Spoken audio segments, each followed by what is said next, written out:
Halo Sobat JPW, kembali bertemu dengan saya Tito. Pada video kali ini, saya akan menjelaskan perbedaan antara rotary pump dengan vibration pump.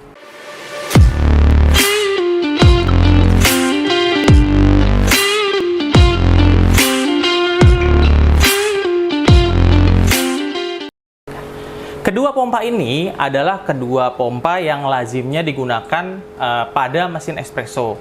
Jadi ada rotary pump dan vibration pump. Jadi secara sistem kita bisa artikan saja dari namanya juga. Kalau rotary pump di sebelah sini dia sistem untuk menarik airnya itu memutar.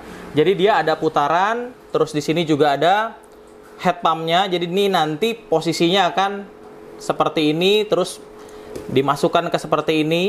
Nah, ini adalah motor, ini adalah head pump. Jadi nanti dia terputar seperti ini, gitu, oleh motornya. Lalu air akan ditarik. Biasanya di sini ada in, ada out, gitu. Nah, di sini kelihatan nih, yang ini in, yang ini out, dan dia bisa diatur pressure barnya atau tekanan airnya dari sebelah sini. Untuk rotary pump secara sistem seperti itu. Nah, kalau untuk vibration pump, dari artinya juga vibration atau getaran. Namun bukan berarti pompa ini cuman getar-getar kayak gini aja ya Sobat JPW. Jadi yang dimaksud getaran di sini adalah elektromagnet yang dialiri listrik akan menyebabkan kumparan di dalam itu akan membuat si squid. Jadi kita nyebutnya seperti squid ya, dia akan bergetar. Nah, kalau untuk yang vibration kita nanti akan buka. Kalau rotary sesimpel tadi, dia akan muter aja nih sebelah sininya nih, gitu. Tapi muternya juga kenceng gitu ya. Jadi dia kayak bener-bener berputar dengan kencang sehingga air ditarik dengan lebih banyak gitu debit airnya. Nah, kalau si vibration kita akan lihat nih gimana sih caranya, karena kalau dilihat di sini nggak ada putaran sama sekali. Nah, ini agak keras copot bawahnya, ini cuma in dan out aja. In di sini dia narik air, outnya di sini. Gitu, biasanya di sini ada sambungan lagi, ada filter lagi, ada tambahan. Nah, kita lihat aja nih kalau di sini seperti apa di bagian dalamnya. Ini bukanya juga nggak susah-susah banget. Cukup pakai obeng plus aja. Jangan lupa ditaruh di tempat yang gampang. Ini kan kelihatan di depan kita. Nah, seperti ini. Ini di bawahnya ada lagi satu lagi. Nah, jadi si vibration pump itu kumparannya ada di sini. Ini kumparan elektromagnetiknya dialiri listrik. Terus dia membuat si squid di dalam ini kan ada besinya. Kita buka juga bagian dalamnya.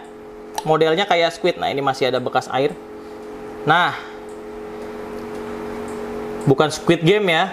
Squid maksudnya Squidward. Suntikan. Ya, bukan Squidward juga, Pak. Bukan. Iya, bukan. Ya, jadi dia ada pernya di dalam, terus si besi yang di dalam nih naik turun begini. Kok bunyinya enak ya, Pak? Bukan Squidward juga. Jadi dia modelnya kayak squid, narik ke pompa lagi, narik ke pompa lagi, narik ke pompa lagi, sehingga air yang dari input ini kesedot lalu keluar di sini. Nah, seperti itu. Ini masih ada bekas airnya, mungkin sisa QC gitu. Nah, perbedaan pertama sistem itu tadi saya jelaskan. Terus perbedaan kedua biasanya dari daya tariknya itu sendiri, daya tarik. Bukan daya tarik atau karisma ya, bukan. Maksudnya kemampuan dia menarik air dari jarak tertentu. Jadi kalau pompa ini kan kita bisa lihat sendiri ya Sobat JPW. Ada keterangannya gitu ya. Untuk rotary pump atau vibration pump juga ada keterangannya. Bahkan kalau si rotary pump dia dilengkapi kapasitor, berarti kapasitas dia besar sekali sehingga butuh kapasitor untuk mengatur. Nah, kalau dilihat dari sini jelas gitu, ada, kalau di sini ada RPM-nya. Terus di sini ada daya listrik yang dibutuhkan berapa volt, berapa ampere. Terus biasanya yang nanti dinilai itu ini 1320 RPM atau rotation per menit. Jadi bayangin nggak 1320 kencang banget ya. Makanya dia butuh kapasitor biar nggak kepanasan atau biar nggak jebol.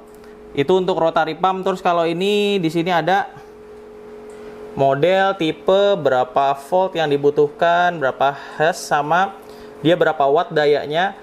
2/1 min CL ya, 155 TF35 ini temperaturnya biasanya. Terus kalau di sini tidak ada rotary per menitnya karena dia memang tidak merotari gitu. Cuma kapasitas untuk kemampuan menariknya. Nah, biasanya ini ada di detailing mesin. Detailing mesin kalau ini biasa dipakai di Milesto, ini biasa dipakai di Alex Dueto. Jadi kemampuan dia menarik air dari tempat yang jauh. Nah, kalau rotari karena dia berputar dan RPM-nya juga kenceng, jadi dia bisa narik dari galon. Bahkan kalau mesin-mesin Itali itu mau langsung narik dari jarak yang jauh gitu, 2 meter gitu ya, itu aman, nggak ada masalah. Bahkan ketika dia punya selang yang bisa dipanjangkan ke ke keran gitu ya, misalkan pakai air purifier yang langsung ke keran gitu ya, dia udah bisa untuk narik seperti itu. Nah, kalau si Vibrant belum bisa, plumbing ya namanya ya. Jadi dia udah bisa ditarik dari tempat yang jauh, bahkan bisa langsung dari keran. Nah, kalau si Vibrant pump ini, dia biasanya tidak bisa terlalu jauh.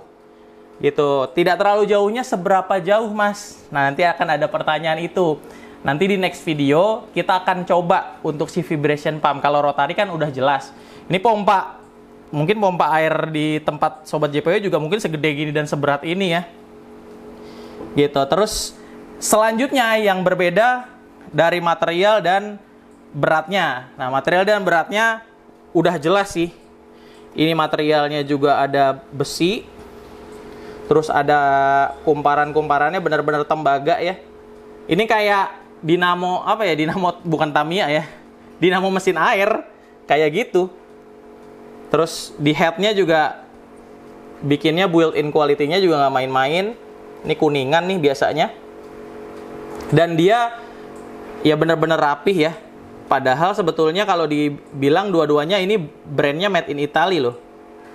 Itu Ulka juga brand pompa dari Italy, tapi memang beda kualitas. Jadi materialnya beda. Ini plastik, ini besi gitu.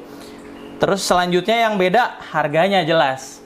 Kalau pompa kayak gini, pompa buat rotary pump itu harganya pasti jutaan.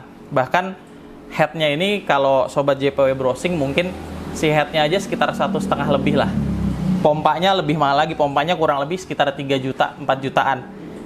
Gitu, makanya mesin-mesin komersial yang menggunakan rotary pump itu harganya pasti mahal.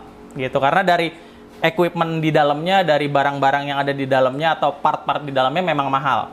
Gitu. Terus kalau si Ulka, nah kalau si Ulka nih antara ratusan ribu sampai jutaan juga ada ya. Tapi kalau setahu saya yang kayak gini mungkin range-nya antara ya 850 sampai 1,5 lah. Tapi udah nggak pakai nambah head lagi, udah nggak pakai terpisah kayak gini gitu. Jadi ini udah part yang tadi seperti ini, sambil kita pasang deh. Kita pasang lagi. Sebenarnya masang ini nggak susah, simple. Yang penting diingetin aja tadi tahu posisi masangnya. Lihat, biar rapih ya, sama saya sedikit ngambil lap nanti. Nah, pasang lagi biar nanti bisa tetap dipakai. Lupa. Harusnya dipasangnya sebelum masuk. Nah, si besinya dulu. Nah, Sobat JPW juga bisa nih melakukan hal ini sama mesin Sobat JPW. Yang penting difoto, di video, supaya pada saat nanti udah selesai pasang bisa, udah selesai lepas ya, udah selesai bongkar, bisa lagi masangnya. Ini perhatiin ada kayak cenul ya, kayak apa sih, kayak bagian yang menonjol ya, bagian yang menonjol, posisinya enak. Nah, ini tekan ke dalam, ini tahan dulu dikit, dia ngelok nih biasanya nih. Oke, nah ini yang sebelah sini harus ditahan. Bentar, ininya doang sih. Ada pernya soalnya berat pak. Kudu di handle begini terus. Sorry, ini agak saya turunin. Sorry, hampir saya lanjut. Terbalik sobat JPW. Ini nggak ada locknya, untung belum saya tekan. Tuh, ini ada. Iya, begini posisinya. Ini masuk duluan di sini. Baru kita taruh. Ini muat. Nah, baru kita masuk. Baru kita tekan. Cari bagian yang nonjol dulu nih dia. Nah, harusnya gampang. Udah, tuh udah ke masuk keras sih. Tinggal di baut. Nah, nih masuk tuh. Kelihatan nonjolannya masuk. Nah, kita baut. Ditahan, kalau ditahan dia lepas lagi karena ada pernya.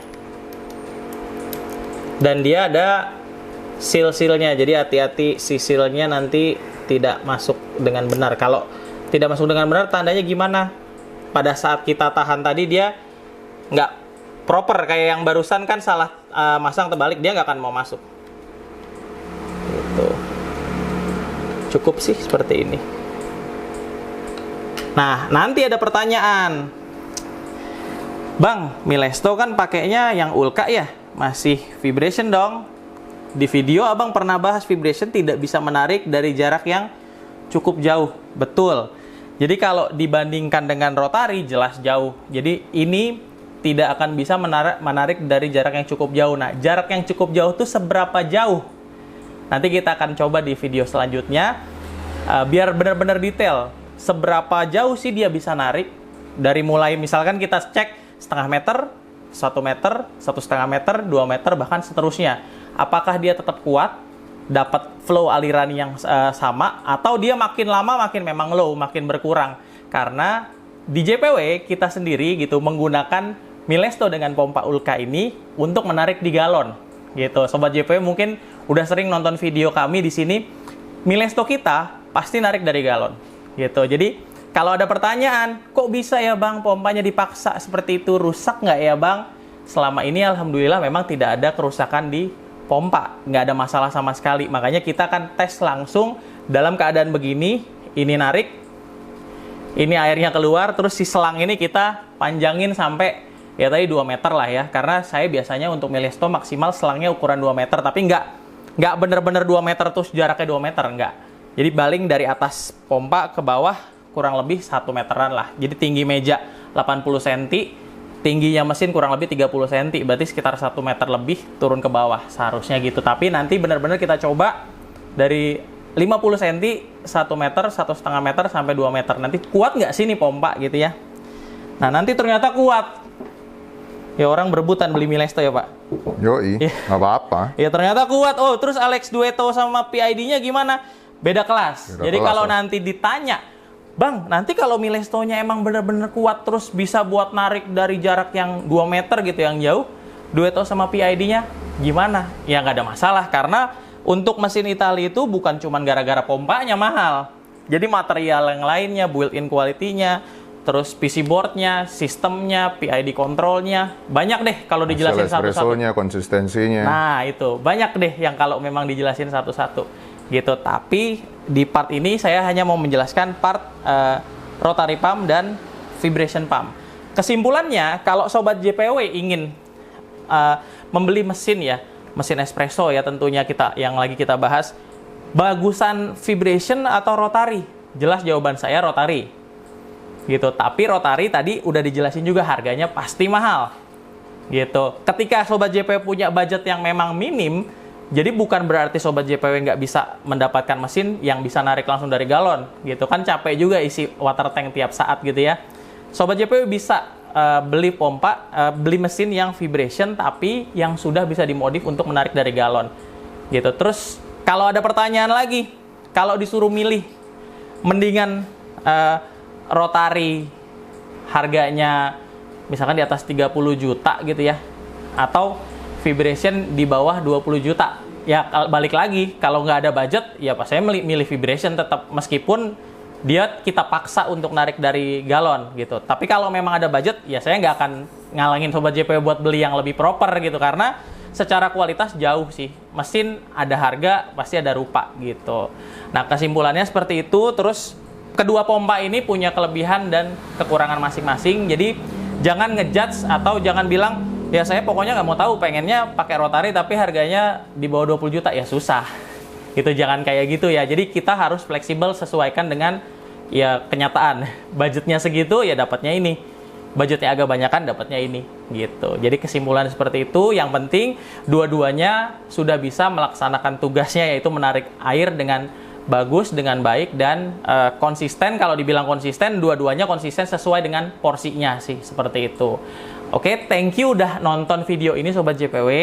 Dan jangan lupa untuk dukung terus channel YouTube JPW Indonesia dengan memberikan like dan subscribe. Terima kasih.